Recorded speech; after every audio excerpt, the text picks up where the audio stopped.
Em nome do Pai, do Filho e do Espírito Santo. Amém, queridos irmãos. Quando o profeta David falou ao seu filho Salomão para pedir-lhe a construção do Templo de Jerusalém, diz assim: considera, portanto, que o Senhor te escolheu para construir uma casa que será seu santuário. David tinha derramado sangue, Deus não quis que David fosse o construtor do templo. Então deixou isso para o seu filho. A obra é considerável. Esta construção do templo é uma obra considerável, pois não é a um homem que este palácio é destinado, mas ao Senhor Deus.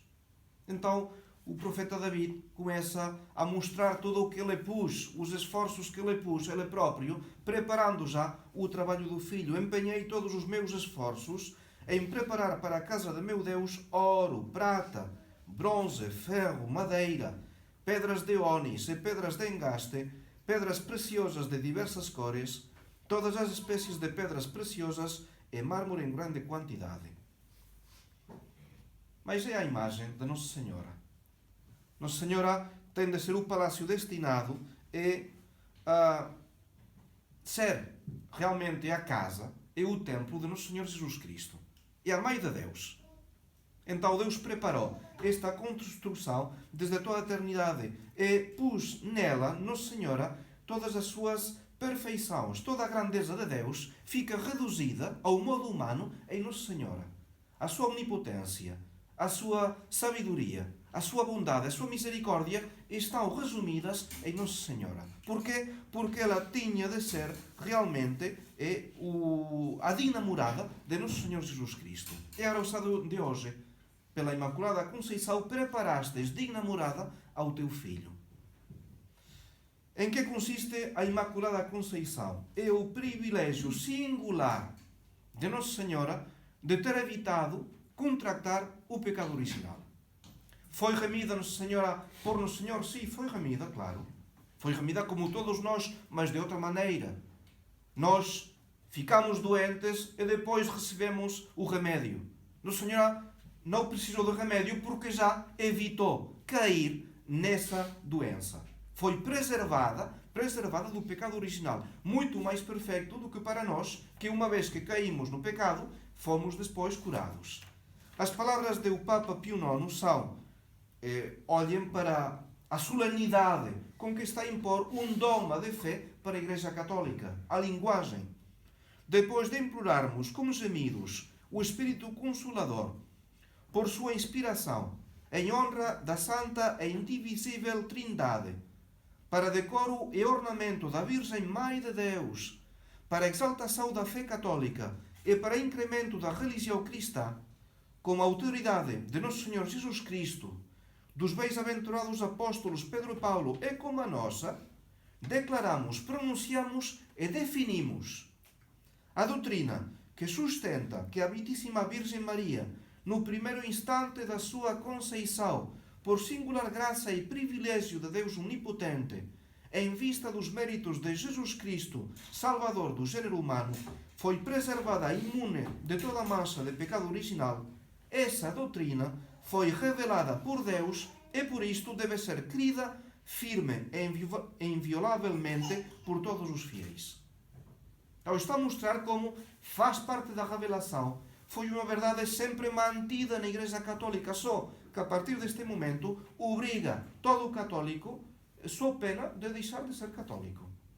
Imaculada Conceição, Nossa Senhora esteve privada deste pecado original, a única criatura.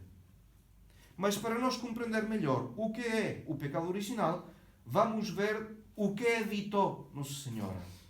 Vamos ver quais são as consequências normais do pecado original e que Nossa Senhora também evitou.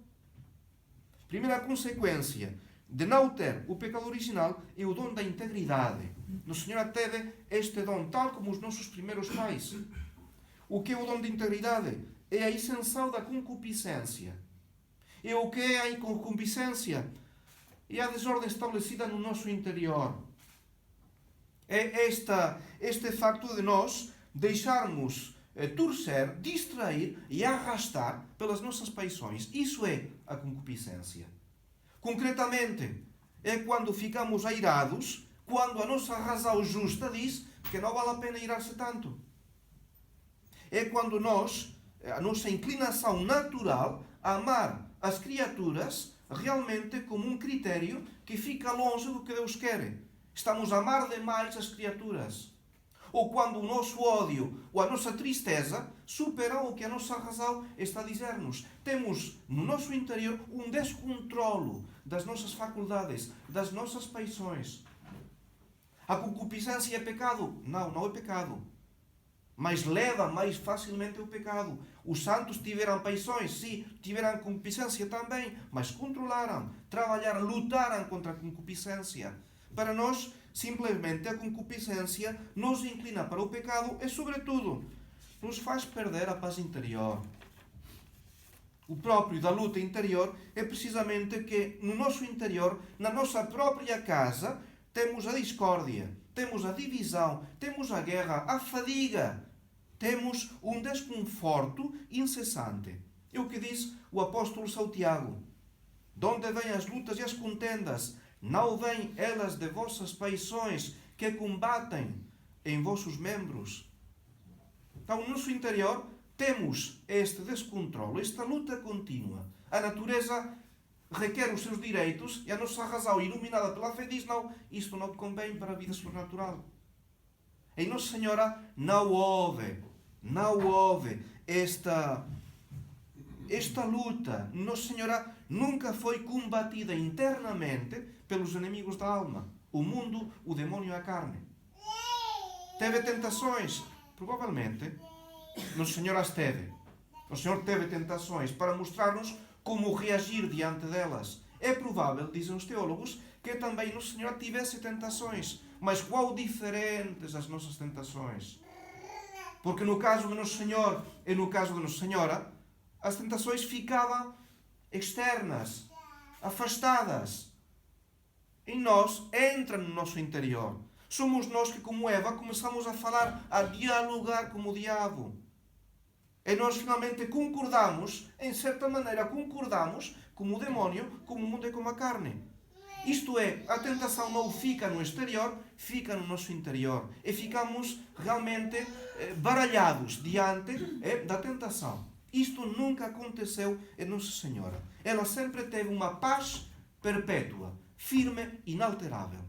Mesmo no Calvário. Mesmo no Calvário. Então, o primeiro dom, consequência de não ter o pecado original, o dom da integridade. Segundo dom, que não é próprio de Nossa Senhora, é o dom da confirmação em graça. O facto de não poder cometer um pecado mortal por uma assistência particular de Deus. O facto de não poder perder a graça sobrenatural por uma falta grave. Digo que não é particular Nossa Senhora porque também a Igreja o afirma dos apóstolos. Depois da festa de Pentecostes, os apóstolos, porque tinham de ser as colunas da Igreja, Deus concedeu aos apóstolos este dom de não poder faltar, cometer uma falta grave. Foram confirmados em graça. Também é normal Nossa Senhora, no sentido em que quanto mais trabalhamos para lutar contra os nossos defeitos, a graça fica mais enraizada no seu interior e o pecado fica cada vez mais longe de nós. Os santos chegavam a um momento em que não queriam o pecado, simplesmente não interessava. Então, segunda consequência, Nossa Senhora, depois do dom da integridade, a confirmação em graça. Mas vamos mais longe. E Nossa Senhora, a Igreja sempre afirmou que não só evitou os pecados mortais, mas qualquer tipo de pecado é imperfeição. E o dom da impecabilidade, que é próprio de Nossa Senhora. Dom da impecabilidade. Já não diz só relação ao pecado mortal, mas a qualquer outro tipo de falta que desagrada a Deus. E a Igreja sempre afirmou que em Nossa Senhora nunca houve a mínima falta. E faz a grandeza de Nossa Senhora. Se comparamos com o Senhor, também há uma diferença. O Senhor não podia absolutamente, é o que se diz em teologia, metafisicamente não podia ofender a Deus por causa de que era Deus. E depois, pela visão beatífica, é como os santos. Os santos não podem ofender a Deus, porquê? Porque o que é o pecado? É um engano. O demónio utiliza o pecado para enganar-nos, mas o pecado em si é um engano. É quando fazemos de uma criatura uma coisa mais importante do que Deus. Se eu tenho um diamante, posso ser enganado para trocá-lo por uma pedra. Sim, posso ser enganado. Mas quem conhece o valor de um diamante, não o vais deixar enganar. Os santos no céu já têm o máximo, têm a Deus. O pecado não diz absolutamente nada para o santo. Não podem ofender a Deus. No Senhor era Deus e tinha esta visão beatífica, contemplava o Pai e o Espírito Santo. E Nossa Senhora estritamente podia ofender a Deus. Tinha liberdade como todos nós. E a liberdade é a faculdade de escolher. Não, normalmente não entre o bem e o mal. Sim, também. Mas o ideal para uma alma escolhida é escolher entre dois bens qual é o melhor. Isto é, Nossa Senhora podia estritamente, dotada desta liberdade, tinha esta possibilidade de ofender a Deus como os nossos primeiros pais.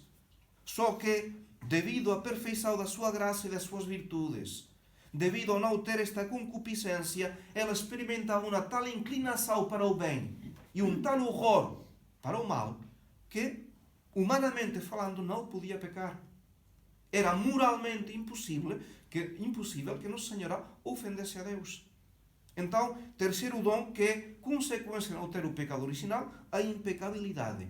O demónio nunca teve o menor direito sobre Nossa Senhora. Desde o início, desde o primeiro momento em que podemos falar de uma pessoa humana, Imaculada Conceição, desde o início, antes de ela nascer. Então, consequências ou lições desta festa de Imaculada, eu diria primeiro, alegria e admiração. Alegria. Ante esta criatura tão grande que Deus fez.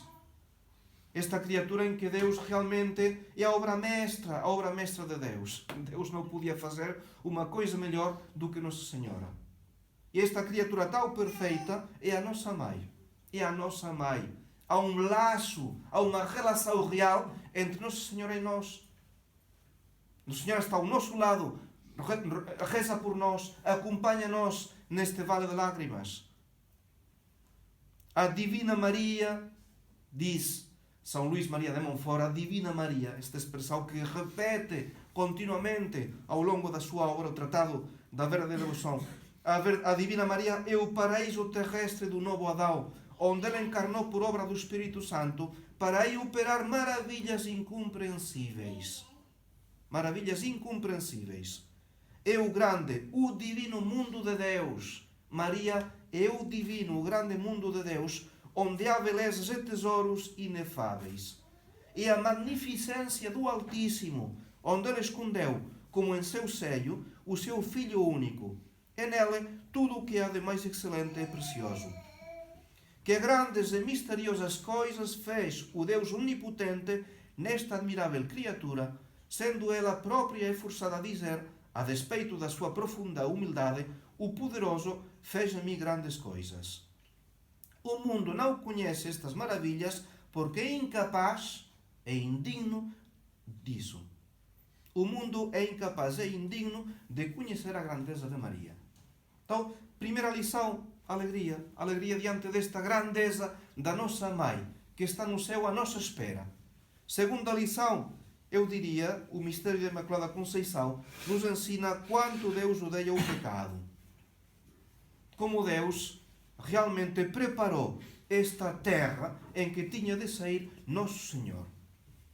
A preparou com todo o cuidado, todo o amor que Deus pôs na formação mesmo do corpo de Nossa Senhora.